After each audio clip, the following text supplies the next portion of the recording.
everyone. I would like to call this meeting of the Public Accounts Committee to order and welcome everyone in attendance. My name is Irfan Sabir, the MLA for Calgary, Buller McCall, and chair of this committee. As we begin this morning, I would like to invite members, guests, and LAO staff at the table to introduce themselves. MLA Garth Rosewell, Vermilion Lloydminster Wainwright. Ron Weeb, Grand Prairie Wapiti. Jackie Lovely, Camrose constituency. Good morning, everyone. Brandon Lunty, Leduc Beaumont. Miles McDougall, Calgary Fish Creek. Chantal Dion, Chestermere Strathmore. Jennifer Johnson, Lacombe Pinoka. Jen Anderson, Assistant Deputy Minister with SCSS. Tobias Schneider, SCSS.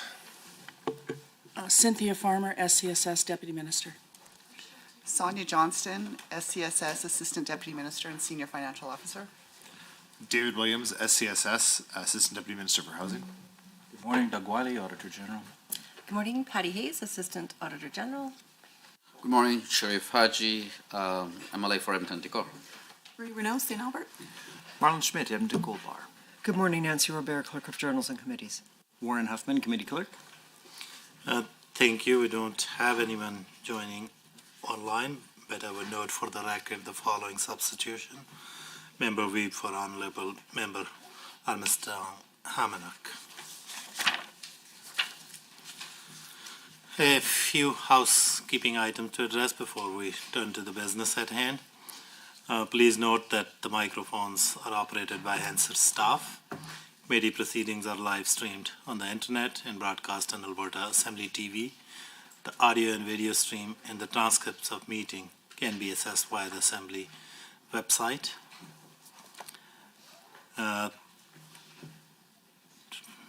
Please set your cell phone and other devices to the silent for the duration of the meeting, and comments should flow through the chair at all times.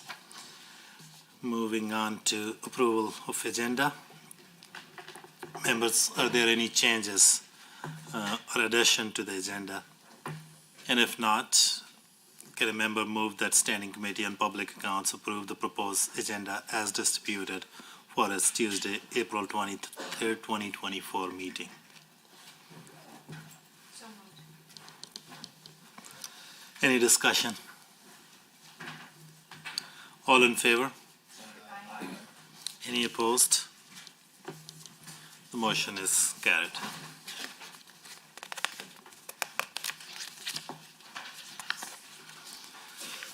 We also have minutes from Tuesday, April 16, 2024, meeting of the committee.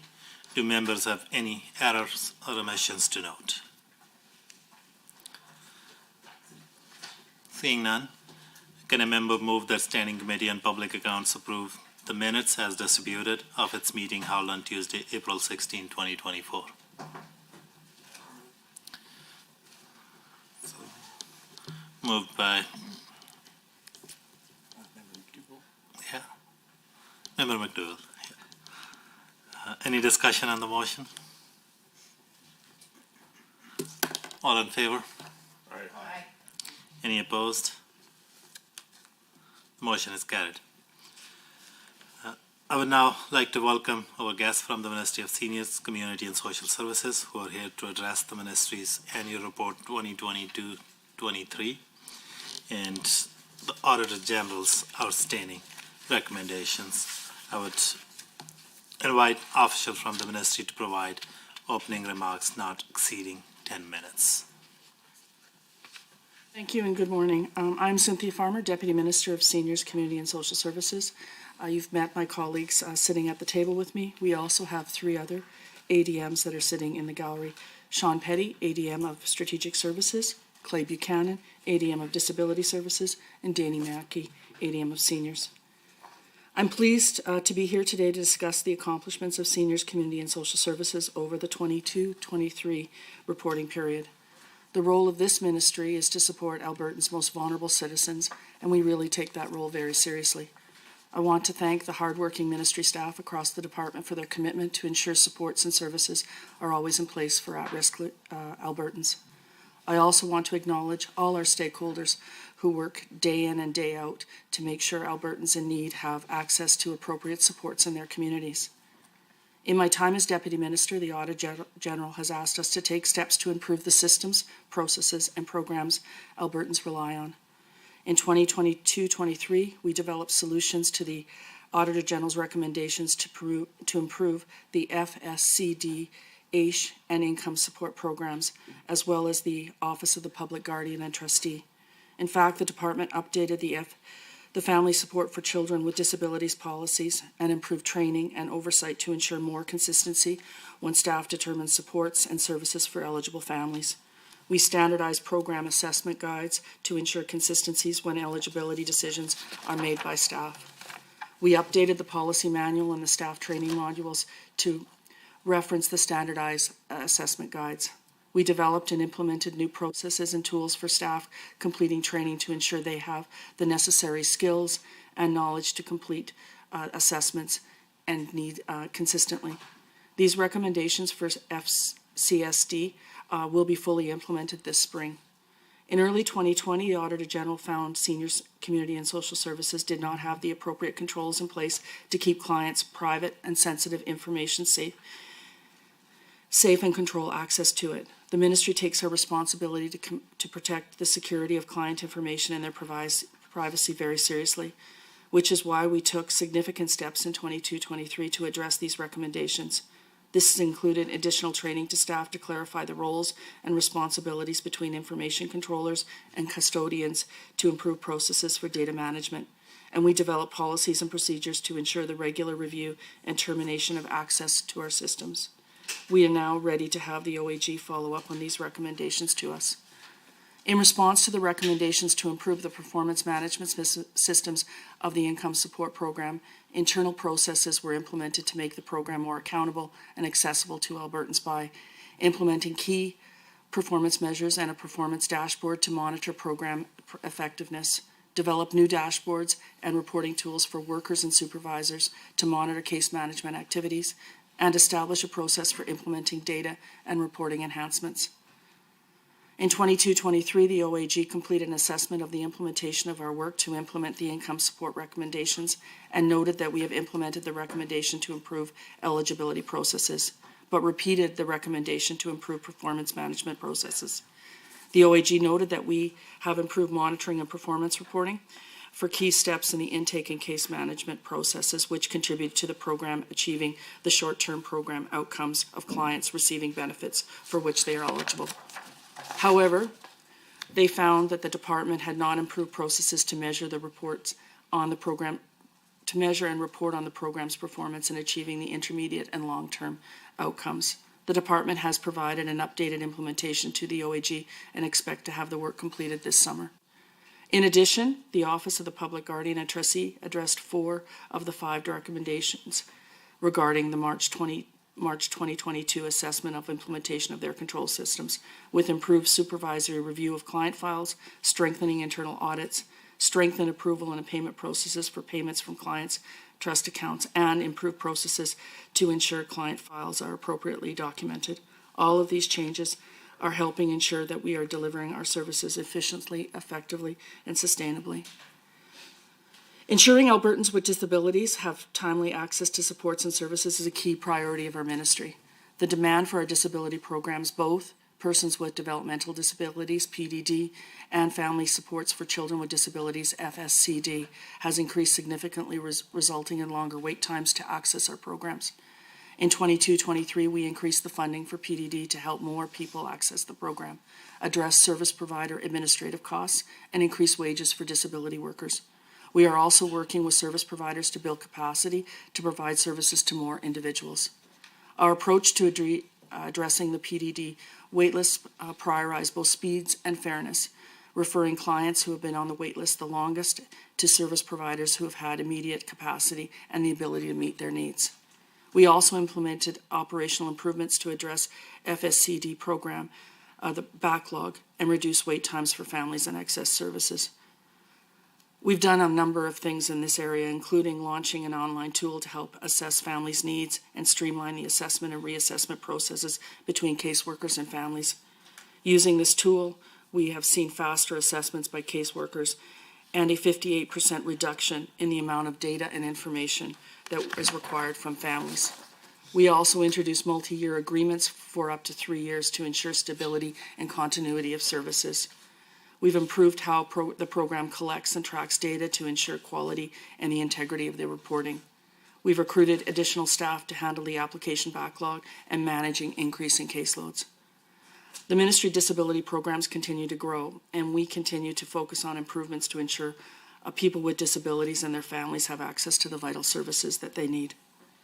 Timely and consistent access to supports is something Albertans rely on, which is why we've been working to modernize our financial support systems to simplify and enhance our service delivery for Albertans. In 2022, the Ministry moved clients on income support to a new digital case management system. As a result, there is an 80% reduction in the number of system interactions for staff, allowing them to spend more time supporting Albertans and connecting them to work.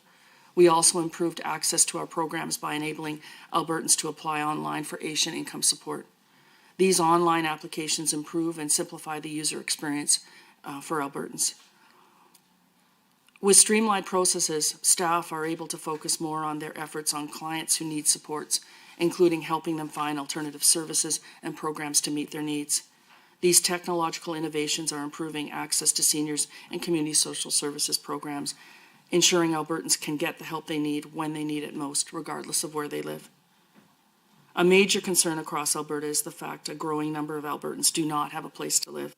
This ministry plays a critical role in responding to the ever-increasing complex needs of Albertans experiencing homelessness. That is why the ministry began implementing its action plan on homelessness in October 2022, providing more than $68 million to support the operation of more than 3,500 spaces in emergency and transitional shelters in 9 communities across Alberta. The amalgamation of seniors and housing into our ministry in October 22 has created some really good opportunities for us to find solutions to help prevent housing instability for vulnerable Albertans. Several key priority areas have been the focus since the department came together, including supporting the well-being of seniors and their ability to age in their chosen community and ensuring housing is affordable and accessible for Albertans across the province. In collaboration with Alberta Health, through the Healthy Aging Alberta Initiative, we've implemented the Alberta Home Supports Provincial Model.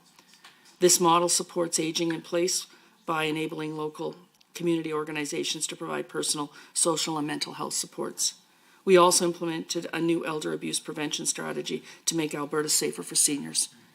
The strategy provides a guide for how Albertans, nonprofits, frontline workers, and businesses and governments can work together to prevent or reduce elder abuse. The ministry is progressing to Alberta's 10-year plan to improve and expand affordable housing in the Stronger Foundation strategy. The strategy's goal is to ensure that housing system is accessible, equitable, and financially sustainable, and will help us support 82,000 low-income households by 2031, an increase of more than 40%. In December 2022, the Affordable Housing Partnership was launched, bringing together partners and housing providers to create more affordable housing where it is needed most. The first intake of the program closed in early 2023, with the ministry announcing $54 million to support 17 projects in 9 communities across Alberta. With the increased cost of living and inflation, many Albertans struggle to continue to meet their basic daily needs. Throughout 2022-23, the department implemented several initiatives to make it more affordable for vulnerable Albertans, including increasing AISH income supports Alberta senior benefits by 6% as of January 1st. Thank you. I would now turn it over to the Auditor General for his comments. Mr. Wiley, you will have 5 minutes. Thank you, Chair, and through you to the committee members. I'd like to also thank the Deputy for addressing our comments, and it appears as though you're taking these very seriously and in fact have progressed in a number of areas to make the implementation successful, and we look forward to working with you to be able to sign off on those recommendations. At the end of the day, One of our objectives is to see the work of the office acted on, and certainly it appears as though that's the direction of this ministry. I thought I might, Chair, just highlight, I'm not going to go over the same ground as the deputy, but might highlight the nature of the findings and what resulted in the recommendations in the first part. Just spend a couple of minutes on that to help the committee members understand why we arrived at the recommendations. So let me start with the work we did on the family support for children and disabilities, and we did that work back in May of 2022. What we found was that the assessment guides and service rates were not comprehensive.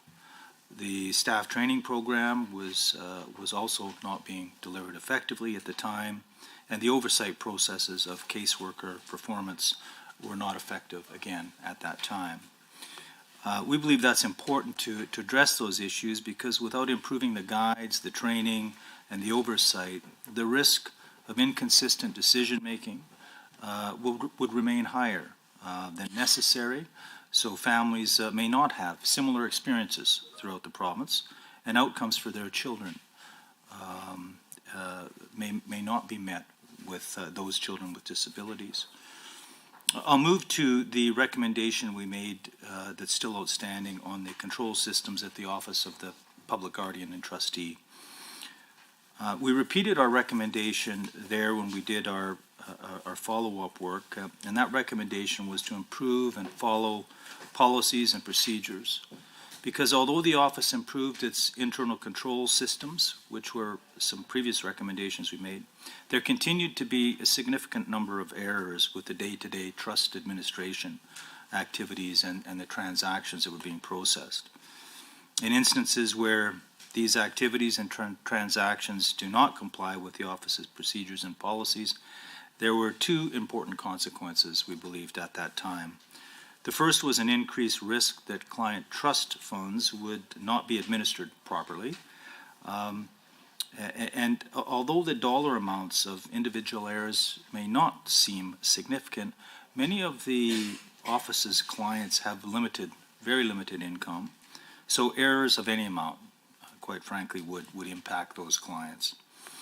The second is that it's much less efficient across the organization if work is not done completely the first time through.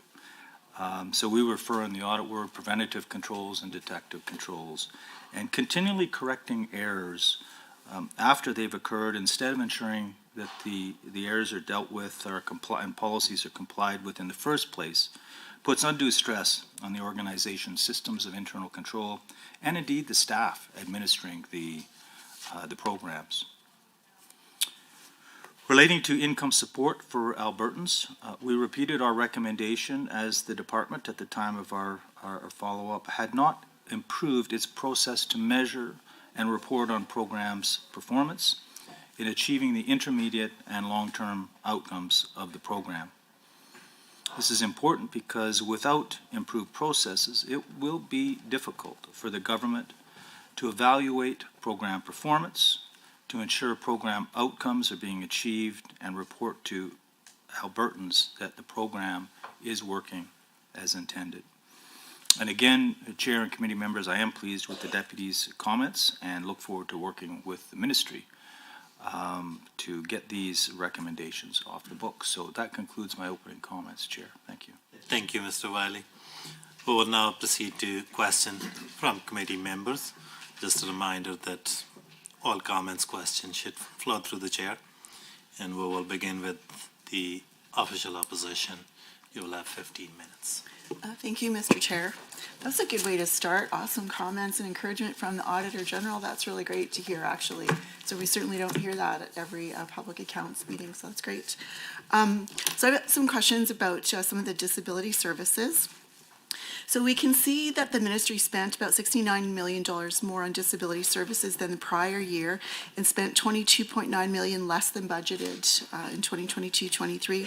So the overall increase in disability services certainly tracks with population growth and cost pressures, as you both mentioned, particularly as it relates to wages. What doesn't track is the fact that these programs, I'm talking about PDD and FSCD, are chronically oversubscribed. So the ministry no longer appears to update open data related to wait lists. We know that in December of 21, there were approximately 600 adults waiting for services, 681 in 2022, according to the minister during budget estimates. Now that's just adults waiting for services, for disability services. So last time the ministry updated FSCD waitlist on open data, we saw over 4,000 children and families, guardians as well included there, were waiting for service. So Mr. Chair, through you, what this tells us is that the pressure for services is significant. So I'd like to know why disability services was underspent by over $22 million.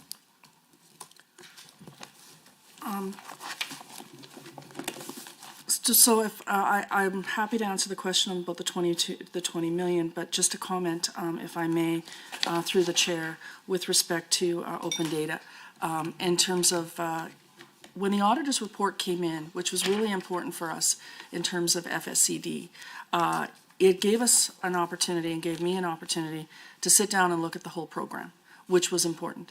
Not only were we concerned about the training, but then we started looking at what were we training individuals to provide in terms of services.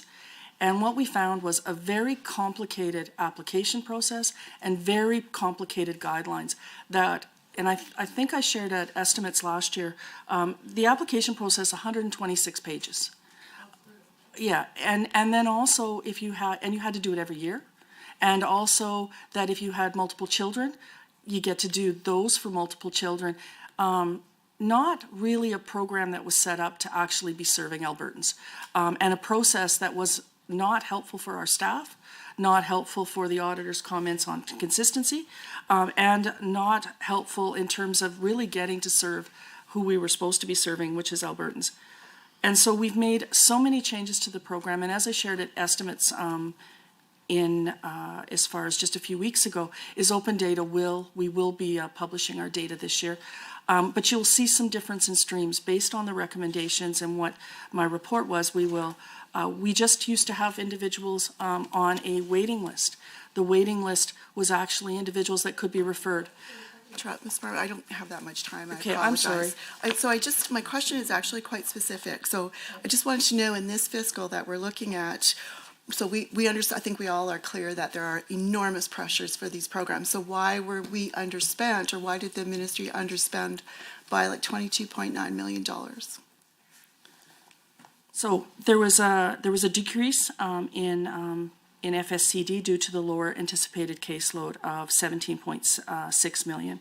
There was a decrease in terms of persons with developmental disabilities due to low or anticipated cost per case.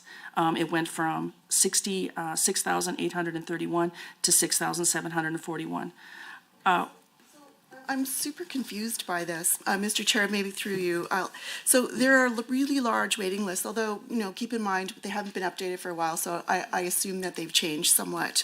But it doesn't really make sense. So if I look at the data about the number of families that have been served sort of for 21, 22, and 23, they've really changed by like 14 people over 3 years. And so there's this massive wait list. I know there's a lot of transformation going on, but there's a huge wait list, a lot of pressure, and the ministry underspent specifically in disability services, which includes supports for kids, for children, and for adults, underspent by $22.9 million. And I'm just wondering why, when the cost pressures are so huge. If we look at the year in its totality, the work that the staff were doing, as I mentioned, we spent a lot of time working with providers that year, and so the same staff would have been working with providers with respect to increased staffing costs, increased administration costs, the affordability payments.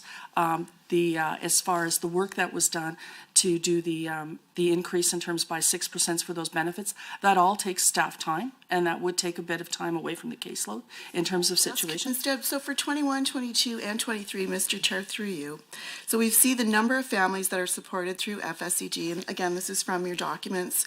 So we've got 15,114, 15,100, 15,100. So the number of people served, I'm assuming some people left, turned 18, all of those things. But I'm curious why the number just virtually hasn't changed in 3 years. I'm going to ask Clay Buchanan, our ADM of Disabilities, to speak to that point. Thank you very much, Deputy, and thank you for the question. Through the chair, a couple of points I'd like to make is one is that we do have a turnover of caseload, and which means that we, as individuals for PDD, as they pass away, will leave the province, we have a turnover of about 500 cases per year. And so we do take on new families, new adults every year. You may see the caseload maintain the same amount, and that's because the budget, even though it's gone up repeatedly, FSCD is the same thing. We have about an 1,800 turnover rate of families every year. In the year 22-23, we actually put 3,000 new families on the caseload. So it's all about the turnover. Coincidence sort of that the numbers are identical for 2 years in a row? It's just coincidence, yeah, Okay, yeah, really. That's fair. But we've had over 3,000 new families on the caseload in that particular fiscal year. Thank you very much. Introduce yourself for the record. My apologies. My name is Clay Buchanan. I'm the Assistant Deputy Minister for Disability Services. Sorry, Chair. I know Cynthia introduced you, but Okay, thank you. So I'm going to ask a couple of questions about PDD. So I think we can all agree that PDD is vital. Excuse me. It actually is a game changer for people with developmental disabilities, but it is an expensive program, and I think as a result, it's really important that we ensure that all dollars are spent, responsibly, and that we provide as much oversight as possible. So we know there's about 13,000 adults. I think it's just under 13,000 adults that are supported through PDD. So on page 41 of the annual report, it discusses complex needs. I think I know what complex needs are, and certainly service providers have a special designation that they apply for and prove that they're able to meet the needs of people that are identified as complex. So I note $190 million set aside for complex needs for 1,301 people needing complex care. So the $190 million, how much was spent on direct service? Direct service meaning directly for the individual with the complex needs, not administration or service delivery or any of the training costs. So how much was spent on direct service for complex needs? I'm going to have to ask, thank you, Chair, for the question. I'm going to have to ask Clay to speak to that. Clay Buchanan, ADM. Good morning, Clay Buchanan, ADM Disability Services. So of the 1349 active caseload on complex service needs and the $190 million, approximately 80% of all funding will go direct to service providers to provide direct services to individuals. On average, there's about 20% that are indirect. So it's an 80-20 rule for most service providers. And that ranges between each service provider and the nature of the services provided by that service provider. Are there, sorry, through you, Mr. Chair, are there any variances on that 80-20 split, or are those negotiated? They are negotiated. They're monitored very closely because we do track. We don't want to see a service provider spend more on administration that they need to spend because, and I think this is to your point, we want as much spending to go towards the individual as possible. There is variation, and I can say about 20%, but that, we have some service providers that down around 15%, others up to that 23-25%, and it really depends, and it depends on the type of service that they're providing. What does it depend on? So it's my understanding that complex supports, they vary somewhat, but they're not terribly different. So why would the variance from 20% for administration to 25%, what would cause a variance like that? Through the chair. Sure. I would say for complex service, when I talked about the range, I'm talking about PDD as a whole. On the complex service needs, provision of services, they are pretty consistent and around that 20% mark. But each individual is different, and they need, it's a different amount of services depending on that individual. And we provide funding for staffing dependent on that particular individual. So I'm just curious what would cause that variance. So for, I think one of the largest contracts PDD has is with a group in Calgary class. I think about 38 million is their contract. So the big difference between 20% administration and 25%, let's say, if that's what they got. So I'm just trying to figure out what would cause that variance, Mr. Chair, through you. Through the chair. Really depends, some service providers have one complex service needs individual. Some have 20. So that's a variable, and that depends. So the overhead, the administration, the management, the supervisory of that service provider would change. So that would be one variable, the number of people with a particular service provider. Thank you very much. Thank you. I'm going to, Mr. Chair, move on pretty quickly to, I want to talk quickly about RDSP. So there's a registered disability savings plan. So on page 29 is outcome 1.4. So I think that the ministry was very clear that they wanted to, there was a grant that was some money made available to organizations to help get the word out. And this is a compliment to the ministry that I think this was really good advanced planning. I think we see right now, we're seeing the federal government look at, I'm not going to comment on when it's coming or how little it is, but there is a disability benefit coming. There is a new disability benefit on the horizon that is coming that will assist low-income disabled Albertans for sure. And I think what the ministry tried to do was to ensure as many people as possible with disabilities were eligible for the tax credit. So there's a bit of work in that to go through all of those steps to be confirm eligibility, and then also to be eligible for the RDSP. And so I think the ministry outlined that if a person is successful applying for the tax credit, getting that, and then applying for RDSP in their lifetime, they're eligible for about $90,000, which is good. That helps. Every little bit helps. And so I looked at the investment that was made. It was made to some terrific organizations, and I actually saw some of the work that they put out. I saw some of the social media campaign. But what I've never seen is any data whatsoever from the ministry about where did you start and where did you end up? Because I saw that, we're looking backwards today, but we have seen a continuation of investment, which is good. So other than advertising the fact that RDSP is out there, I didn't see any partnerships with banks, which are very familiar with these products. Actually, they do a great job. So I'm wondering, where's the data, and what could you tell us about where you started and where you ended up? So I'm going to begin the answer, and then I'm going to pass it to Clay to continue to discuss from disability services. So you're correct. We discovered when we were, as far as trying to support families in terms of getting an RDSP, just how complicated it is to work with the banks. And that was our first step, actually, to try to do some partnership with some banks. And it led us to, we needed to partner with individuals and resources in the community. So we did partner with family resource centers, and that was, we also, I think we provided a $304,000 grant, the Alberta Ability Network, and $40,000, so I'm good you have those, and immigrant serving agencies and the Native Friendship Center, because we're trying to do as far as that everyone gets a chance. But in terms of the evaluation, I'm going to ask Clay to speak to the evaluation of that work and the plans for it. Great, thank you, Deputy, and thank you for the question. Through the Chair, Clay Buchanan, Disability Services, ADM. We're currently reviewing that, the 2-year program. So those results should be out towards the end of this year. So we're currently reviewing the program and the results of the investment over that 2-year period. So you did a 1-year investment, and I understand you're saying it's a 2-year investment. Was there any kind of review after year 1 to see where you could tweak it, or maybe, there was something you could do differently or improve on? Or Anecdotally, from what came back from some of the providers or community that we funded, very positive results from them and working with families and working with adults as well. So those results will be out later this year. that be with a partnership with CRA to get some data on numbers, anything like that coming? Well, really, it would be reviewing our investments and Thank you. We will now move to a question from government members who will be starting. Thank you.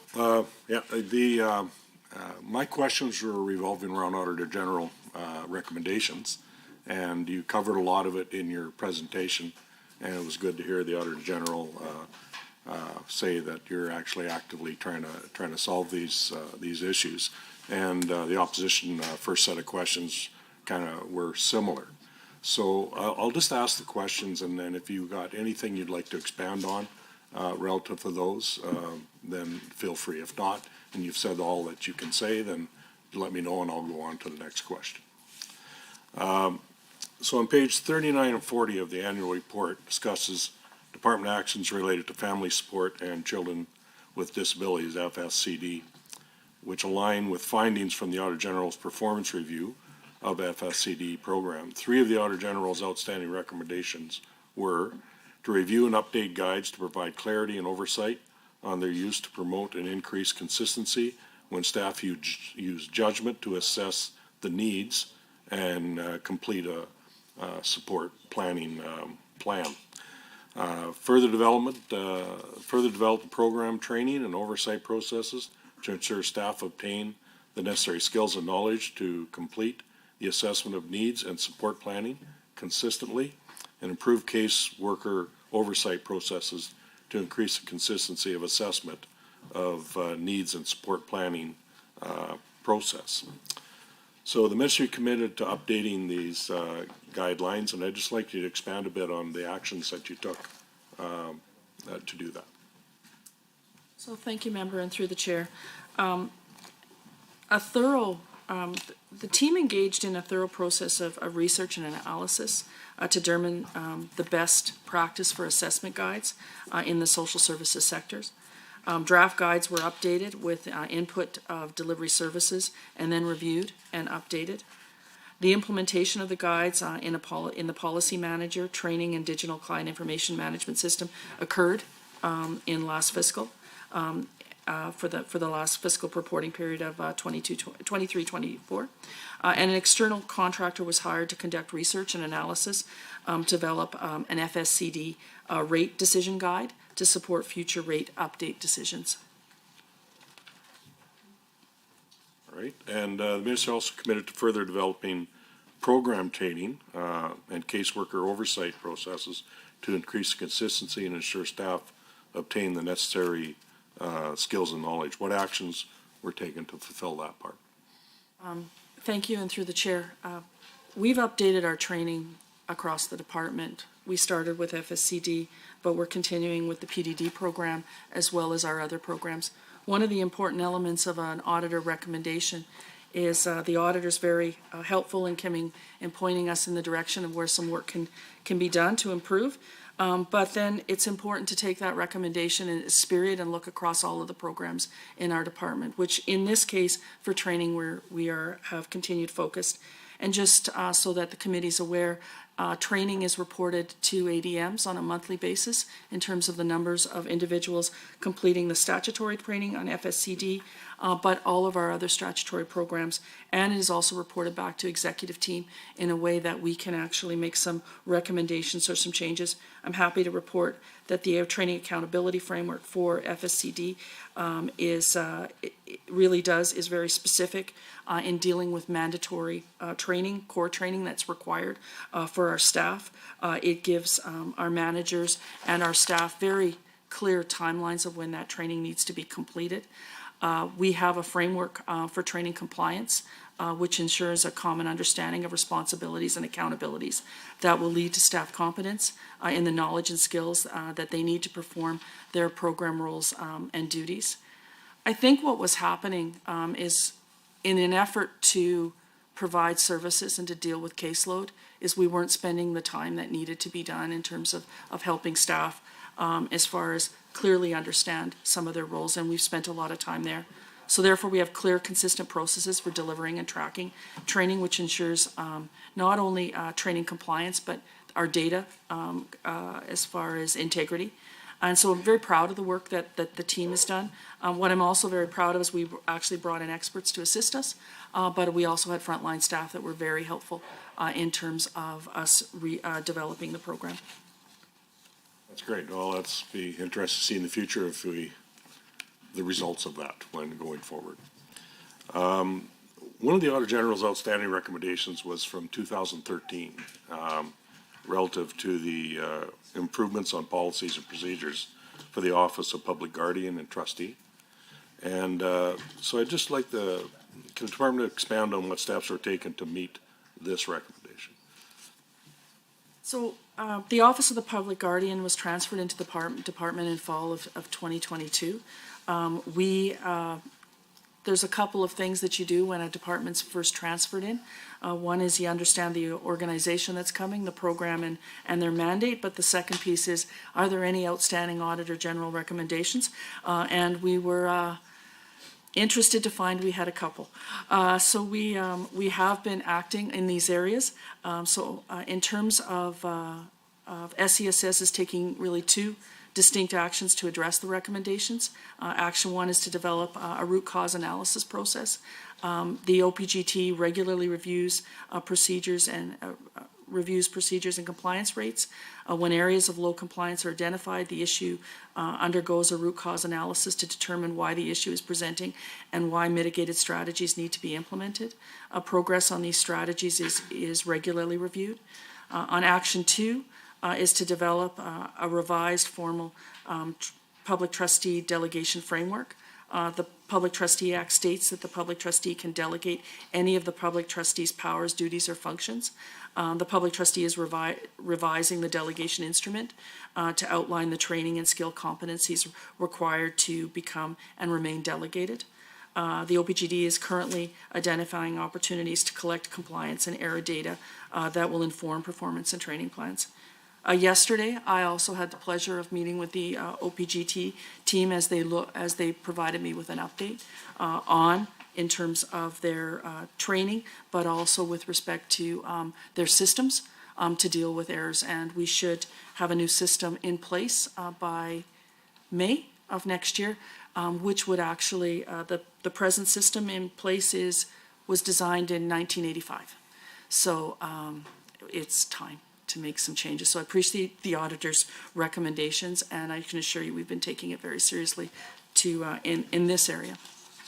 Thank you. That's I often wonder when their recommendations 2013 why it takes so long, but you just got it in 22. So it is a process. So I appreciate the work that you've done on that. Okay. What is the status of the Auditor General's outstanding recommendations to SCSS from 2019 to improve its process to measure and report on the income support program's performance?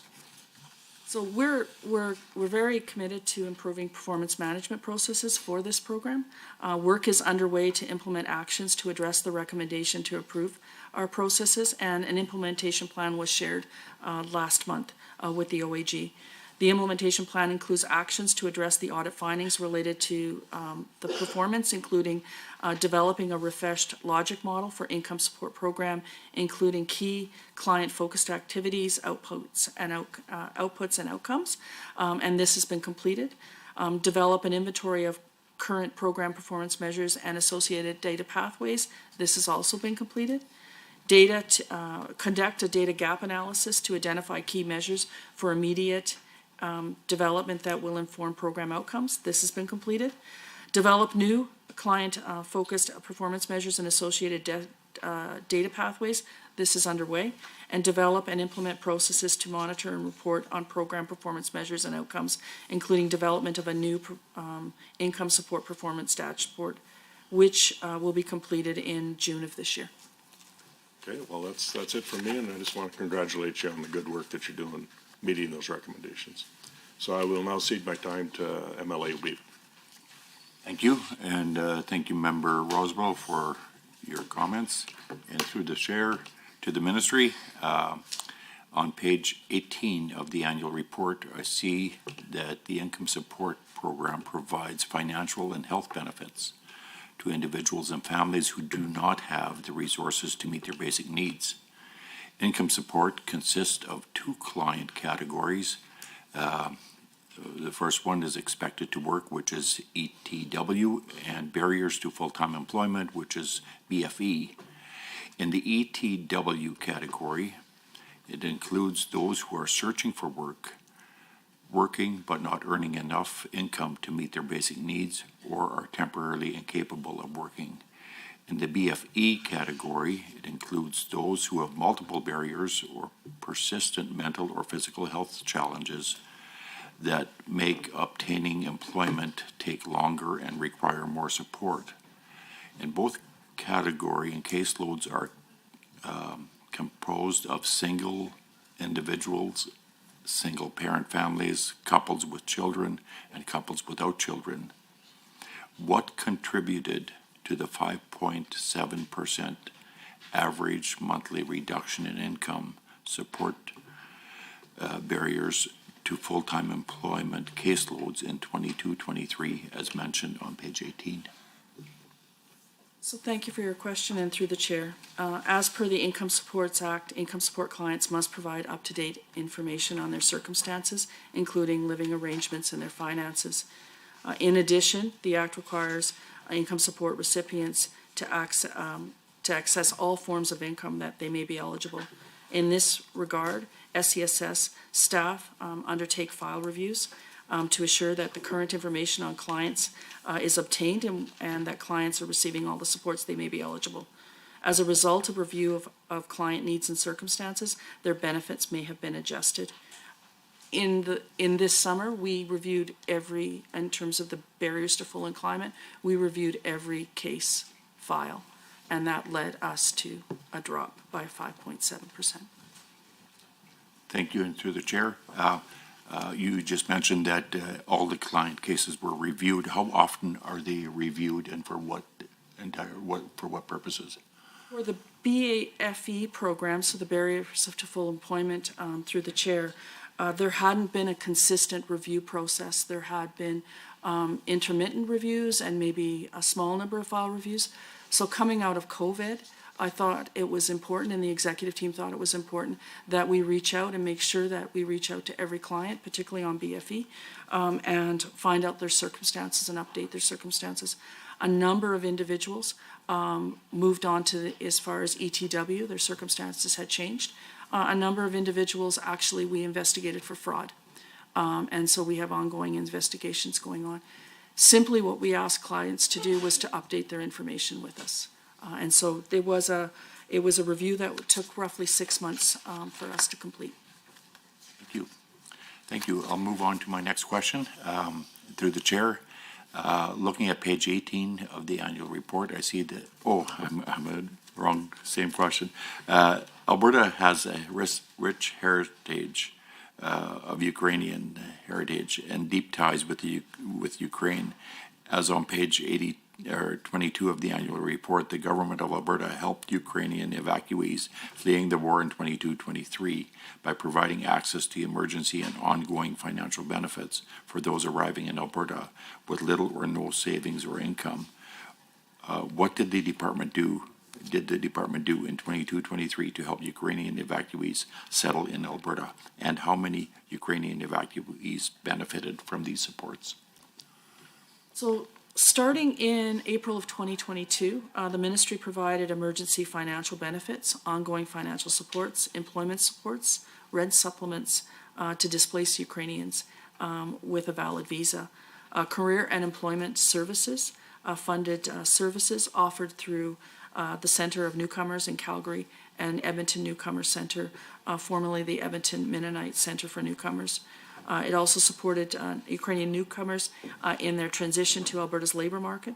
Services offered by these organizations including digital upskilling with low to moderate English language and computer skills, Canadian job search workshops, and information services on topics such as career planning, resume writing, interview preparation, accessing employers, as well as employer connections and job placement supports. In 2022-23, the ministry invested $2.3 million in Ukrainian evacuation emergency financial supports, and the benefits program to provide one-time emergency benefits to 115 households and ongoing monthly financial assistance to 715 households. During 22-23, 1,185 Ukrainian nationals accessed our career and employment services. 938 attended job search workshops. Thank you. We will now move back to questions from the official opposition. Mr. In this Chair? round, you will have 10 minutes. 10 minutes, thank you. Couple of quick questions on AISH. So I'm going to start with page 19. So we see improving applications and administration for the AISH program. And on page 31 for reference. So on page 19 really is kind of the fluffy part that talks about AISH processing, that it's faster, more effective onboarding. And then 12 pages later, we go to page 31, and we see the ministry sort of blow through their targets without a lot of information about why that is. I guess number one, I don't know why we talk about application processing and then 12 pages later have the actual targets and the reporting, but you know, it is what it is.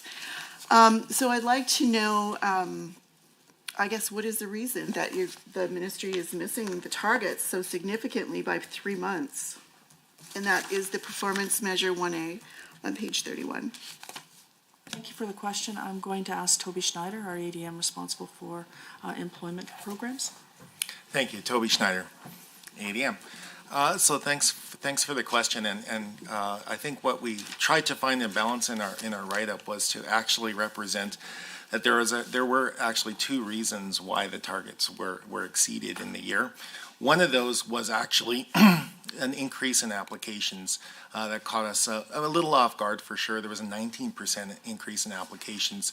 So just a lot of volume hit us, and it hit us quite quickly, I think, in the post-COVID recovering world. So we also did, as many organizations through the COVID period, work as best we could to retain staff, but with turnover and hiring was difficult during that time. And the AISH adjudicator position itself is actually a long training incubation period because obviously there's a lot to know to do that job. So catch-up does lag. So that certainly was one of the reasons. The other part, Chair, that was referred to was around the adjudication process and enhancing that process, what we call internally. We could call it that externally too. We're happy to do so. So what we noticed through the adjudication process was it was very kind of stark. You get documentation, you review documentation. It's a yes or a no, and a kind of cold letter goes out to people saying, in most cases, if it's no, that's where it's hard. Obviously, yes is a different story as far as approval for medical application. So what we did during this time simultaneously, which caused a drag for us because it was more time, but we felt it was very, very important to do a couple of things. One was to make sure that if we're seeing information sets where we don't believe the information is complete enough, but we do have reason to believe that if we dig a little further with the doctors and with others, we could get to a better, a more complete decision for that applicant. So that means actually getting back to doctors and putting a little bit more onus on making sure the process works for Albertans.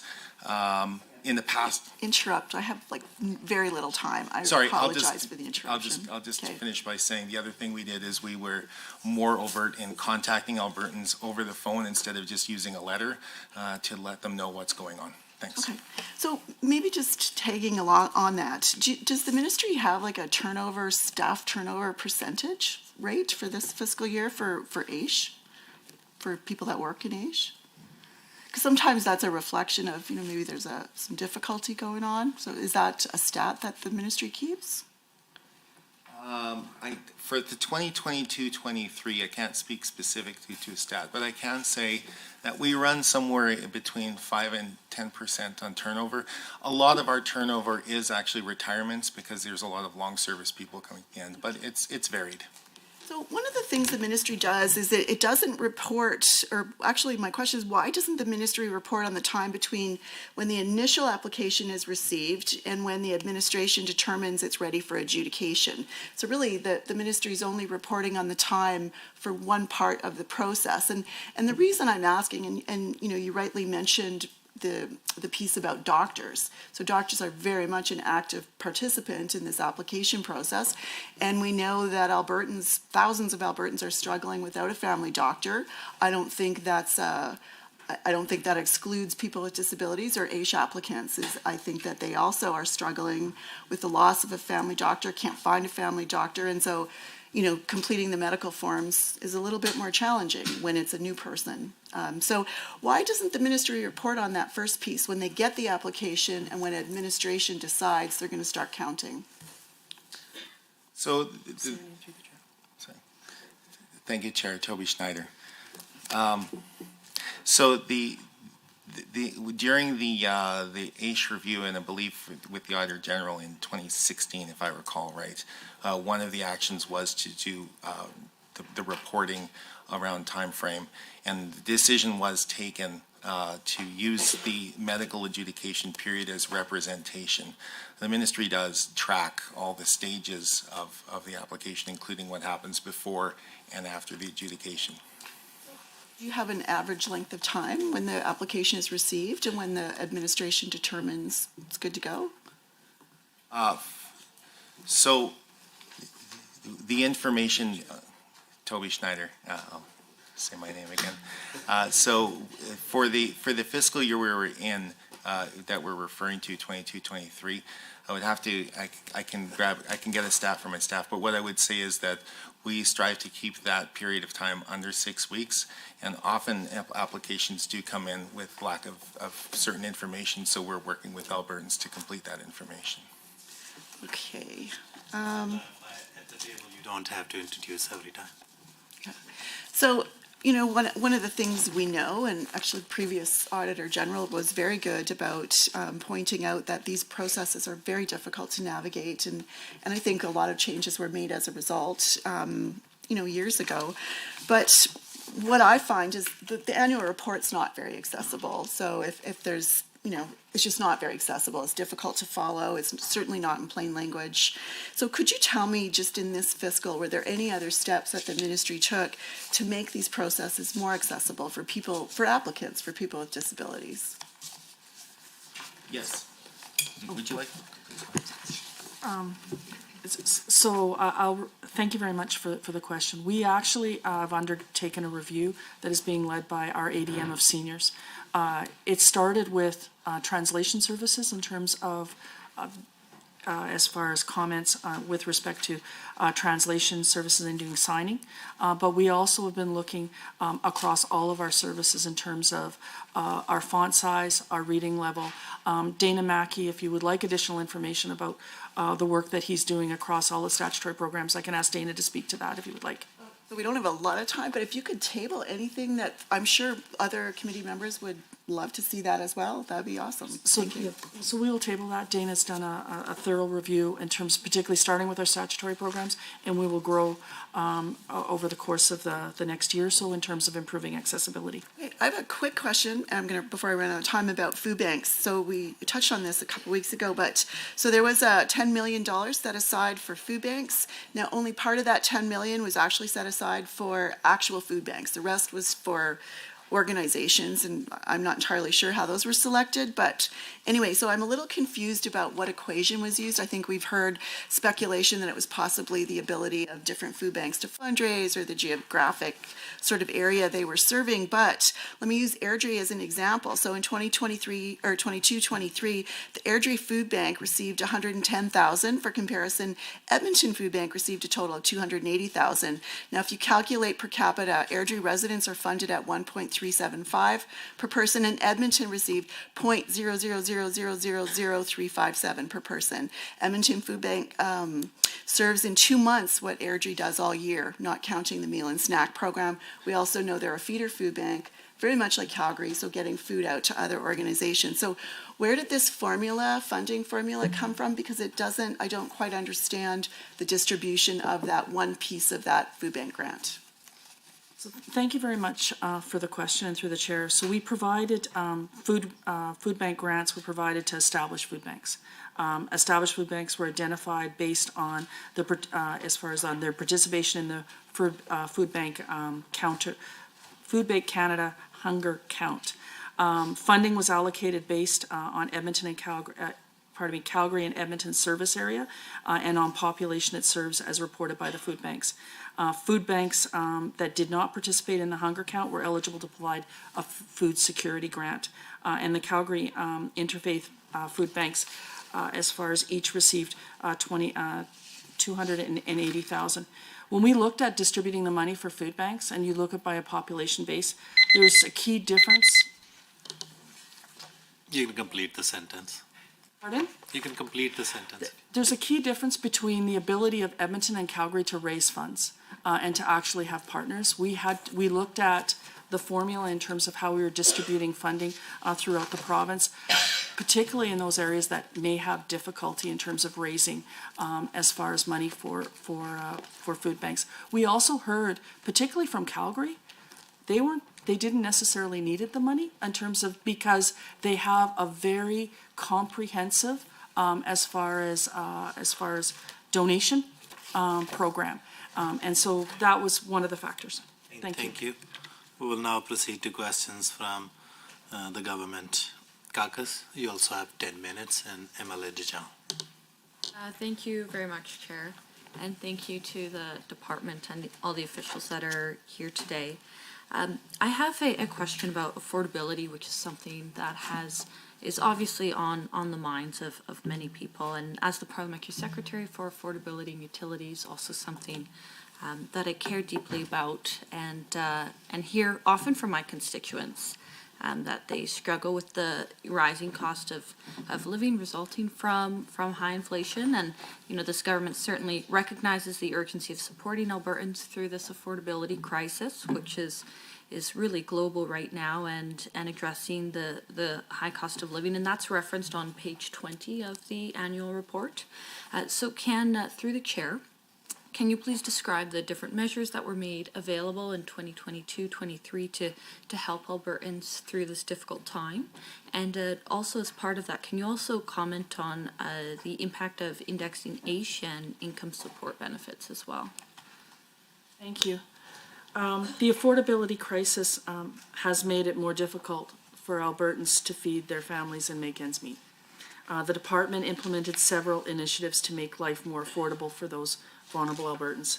AISH income support and the Alberta Senior Benefits were increased by 6% in January 1st of 2023. The benefits were indexed to keep pace with inflation, reaching $44 million. All Albertans receiving financial benefits or PDD services beginning in January 2023 also received $600 over 6 months for a total of $219 million. This included $170 million for 295,000 eligible seniors, $49 million for other groups, including $23.2 million for just under 75,000 AISH recipients, $14 million for as far as 52,652 individuals receiving income support, $11.3 million for 18,832 Canada Pension Plan disability recipients, and $300,000 for 960 individuals under the PDD program. Food banks and civil society organizations working to provide food security for vulnerable Albertans received $10 million. This included $6.3 million to food banks and food security organizations and $3.4 million to match donations made by Albertans. Low-income transit programs received $14 million. The program served regions across the province in 13 municipalities with established transit systems and an existing low-income transit program. Effective in January 1st of 2023, AISH income support benefits were increased, as I had mentioned, by the 6%. Also was included was also an increase to people's basic needs, including some programs with respect to SESS expensed nearly $37.5 million towards the indexing of income support and ACE programs. And moving forward, it's intended that these programs will be indexed to inflation. Thank you. I just want to dive a bit further into the issue of food security, which you were just previously speaking about. On page 13, under key highlight, enhancing food security, I see, as you've alluded to, $6.3 million was provided to food banks and food security organizations to ensure, of course, that Albertans can put food on their table. An additional 3.4 was used to match donations, which you had referenced. And then in relation on page 21 of the annual report, it says that SCSS provided $10 million in food security funding to food banks and civil society organizations. That includes $2.8 million to food banks and $2.9 to civil society organizations, and it again references the matched donations. So can you please inform the committee through the chair how many organizations benefited from this funding? And it was a conversation that was happening earlier. How did SCSS determine which food banks received funding? I know you touched on that already, if there's anything you wanted to expand on, and how much funding they received.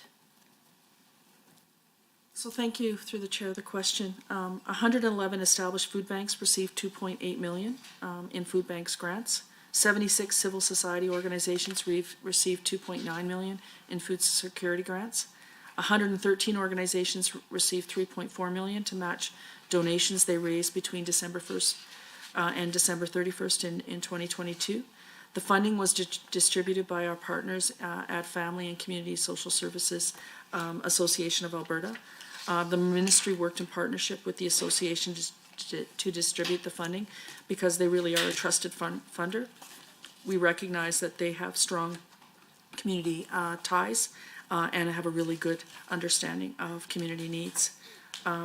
As I'd mentioned, food banks established food banks were identified because of their participation in Food Banks Canada and the hunger count.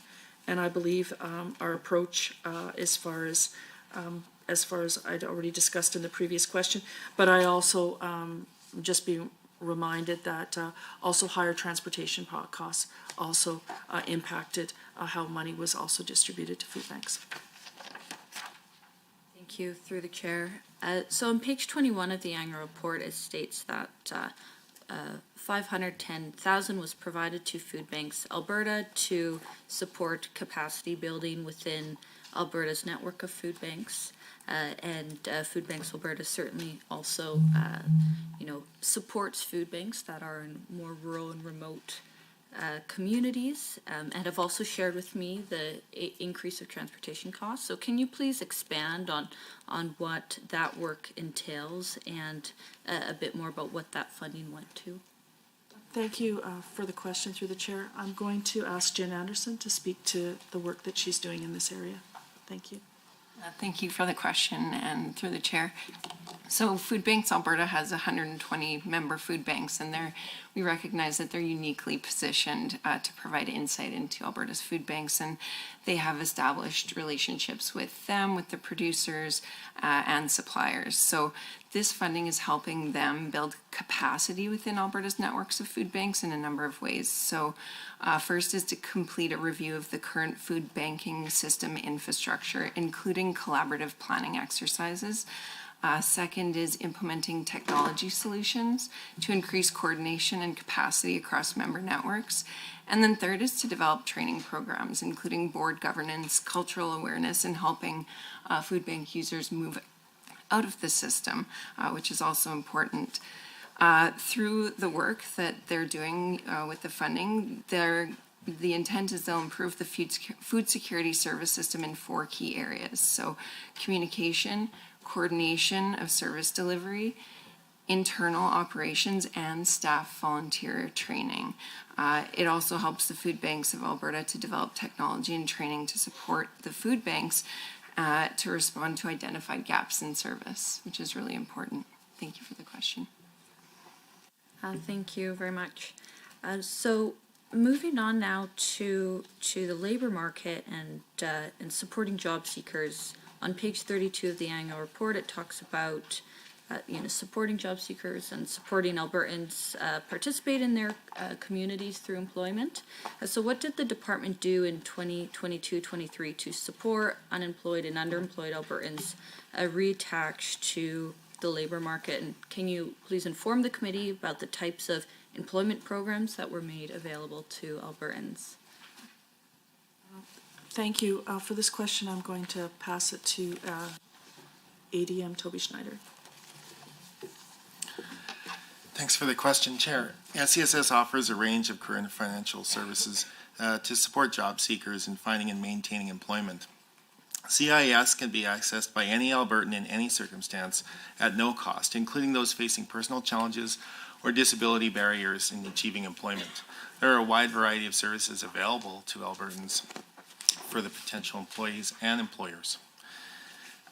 So the program services include assessment, which are used to determine a job seeker's strengths, needs, and services that might be most helpful in meeting employment goals. Career and employment counseling, job fairs and workshops, job placement services with partner employers, exposure courses, which are short-term courses, a maximum of 2 weeks for certification or specific skills required for jobs. Examples of this would be things like H2S Alive or fall protection. Things are very practical on the job pieces. Workforce development initiatives that offered job seekers with barriers to employment, including opportunities for paid on-the-job training to gain practical work experience, as well as community supports and services to help achieve employment outcomes.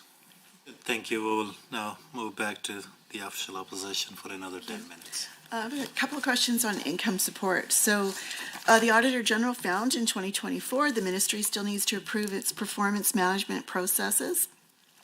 The AG found that the department has not improved reporting on long-term and intermediate outcomes for Albertans, which is the ability for Albertans to meet their basic needs and experience financial resiliency, which includes employment, obviously.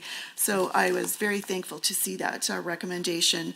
So we understand through the report that the ministry has another plan to transform things, and I understand we'll get some reporting at some point this spring.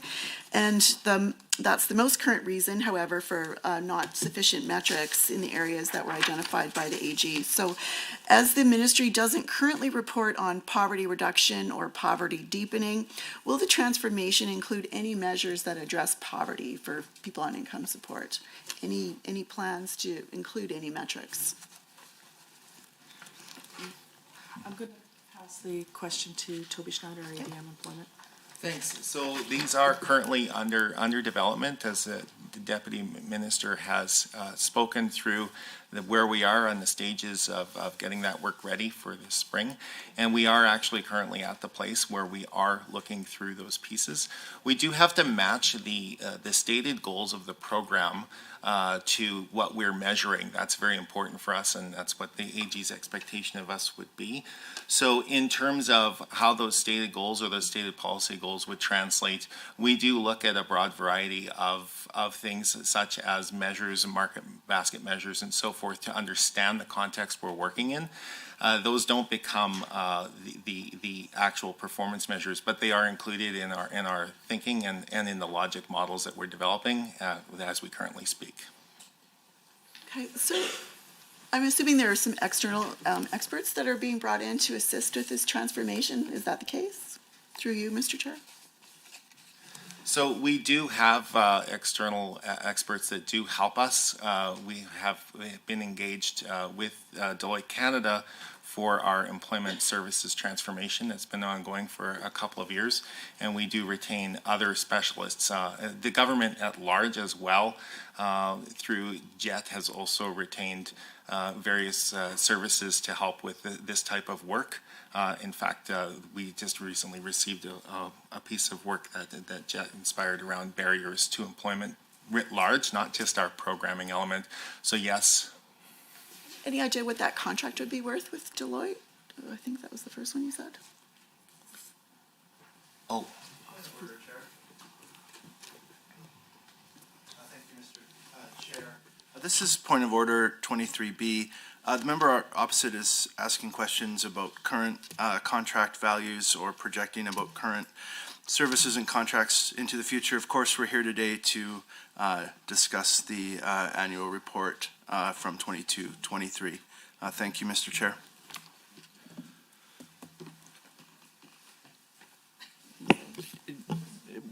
Thank you, Mr. Chair. This isn't a point of order. The member was clearly referencing the 22-23 report in her question, and I'm sure that she'll be happy to remind the members opposite that her question was pertaining to the 22-23 report. Thank you. I think I would agree with MLA Lenti here. That question need to be strictly about the report that's before us. I will move on. So I will urge member to make your question relevant to the Okay, report. thank you. Just move on. Page 45, approximately 31,000 unique individuals exited income support in 2022, an 18% increase over the prior year. Now, interestingly, because we were, I think the ministry was sort of slower getting people through, but anyway, that's for another day. So this was obviously not because more Albertans were employed, as the ministry missed the employment targets as they have since 2019. So clearly the decrease is due to something. So I'm guessing it is the extensive file eligibility reviews that we read about in the report. So based on the report based on that information, page 45 for your reference, how many of the 31,000 unique individuals left income support for AISH?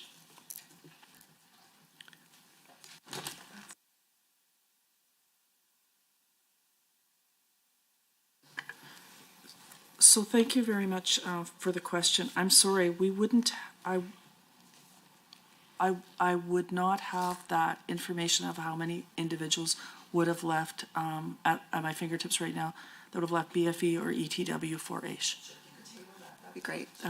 We can get back to you on Okay, that, and so- we'll try in the next, before the meeting ends also. Sure, that'd be great. And this might follow along with that. So how many were removed because mail, whether it's email or snail mail, was returned unanswered in that review process? Any idea?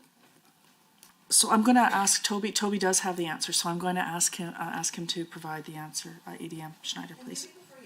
The other piece I was going to ask, because that might fit with what your answer might be. So my other question was, how many were removed because they no longer met financial eligibility?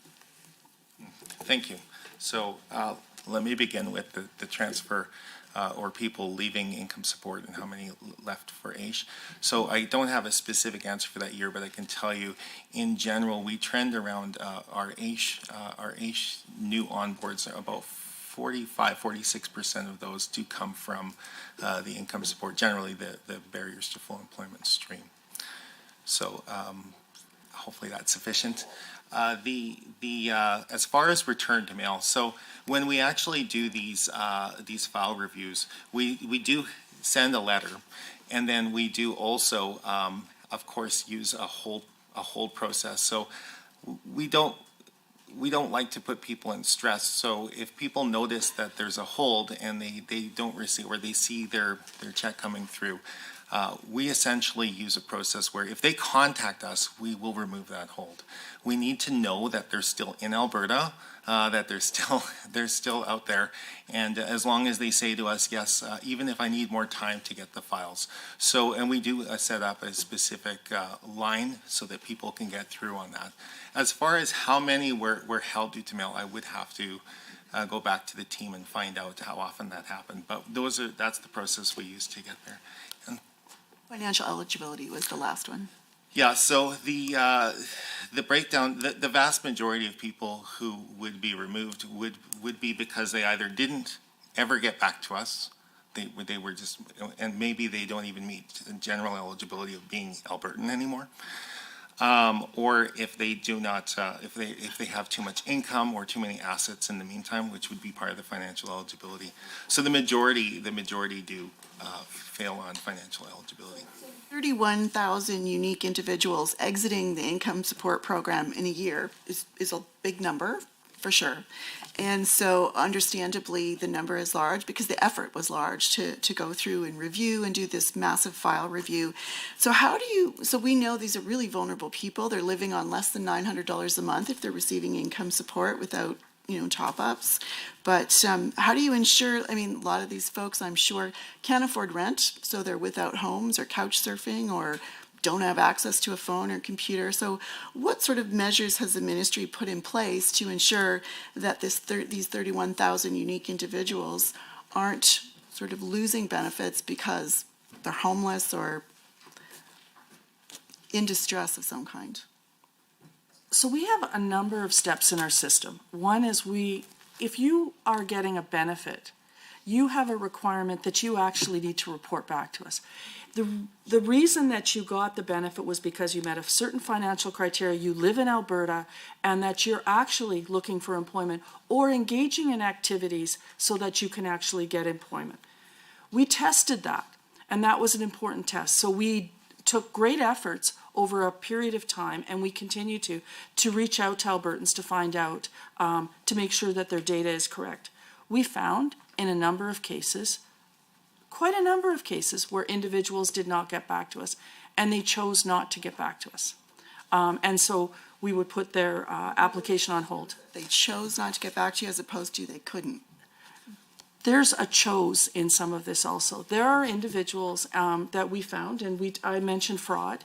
We have a significant effort that we're having in terms of individuals that may have been getting a benefit that actually weren't entitled. For individuals that are entitled to, we will do whatever we can as far as they can come to our offices. We have 52. They can call our phone lines. We're open 24/7. 365 of the year, and we also have as far as application processes. So I'm going to cut you off here. So I'm talking about barriers for employment. Again, page 45, there's 31,000 unique individuals that are no longer on income support. Now, I have to assume that these are some very poor people, some very desperate people in many cases. And I'm going to assume some just don't get back to you, but I'm going to assume that there are some that just cannot for whatever reason, whether it's mental illness, whether it's disability. We know there's approximately 45% people going over to AISH eventually. So there's a disability involved of some kind. So with 31,000 unique individuals leaving income support, what are you doing to ensure that people that are homeless or vulnerable or disabled that haven't got back to you to extend the benefits, like what's in place to catch these people? Because this is a safety net. Income support's a safety net. Thank you very much for the question and through the chair. Our offices are open on a weekly basis. One, in terms of individuals can contact our, as far as 365, 24 hours a day. We have many service providers. We have many partnerships with FCSS communities as well as other service providers that also can assist those individuals. Thank you, and we will now move back to Government Caucus for another 10 minutes. Thank you. On page 69 of the annual report, thank you for coming here and the work that your department is doing. On page 69 of the annual report says that housing capital programs are focused on providing funding for new and regenerative affordable housing units to support Albertans in need. And the 2022 capital plan outlined a $281 million commitment to provide 2,300 units over the 3 years. Can you talk about what progress was made on this in terms of 2022-23? So thank you for the question. So as of March 30th, 2023, the government had completed 2,687 new units of affordable housing, including 350 shelter spaces. So it exceeded the commitment. And how many of these units meet the design requirements for barrier-free access? Of the 36,200 housing units in the Alberta Social Housing Corporation's portfolio, which includes senior self-contained units, lodge units, and community housing units, approximately 14% are barrier-free, which equals to approximately 5,000 units. And how many of these would be located in rural Alberta? 83 of the new units are in rural Alberta. Oh, sorry. So clearly primarily an urban issue then. Yeah. Can the Deputy Minister, through the Chair, can the Deputy Minister highlight a few of these successful projects in the communities?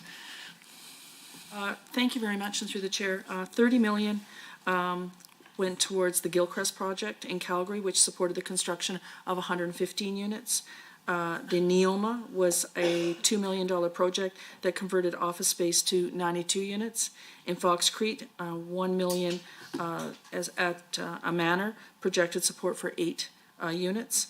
The final example will be 3.45 million for a project in Lethbridge that supported the construction of 64 units as affordable seniors housing. Going back to page 69, we see that Affordable Housing Partnership Program, or AHPP, launched in December 2022 to address the increasing demand for affordable housing in Alberta, which of course is a key issue these days. Through the Chair, can the Deputy Minister provide an overview of the program and its purpose exactly? Thank you, through the Chair. The Affordable Housing Partnership Program enables collaboration between Alberta's government and local partners to provide more innovative housing solutions across the province to meet the unique needs of each community. The program was launched on December 7th of 2022. This was a key action under the Stronger Foundations Affordability Housing Strategy to enable growth and development by using innovative approaches for partnerships with nonprofit and the private sectors. More specifically, Action 5.1, create a partnership framework and program tailored to affordable housing.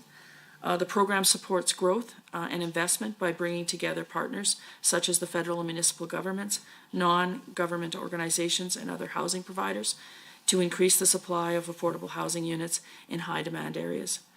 It encourages the development of mixed-income housing models, which will enable longer-term sustainability while increasing the number of affordable housing units available for vulnerable Albertans.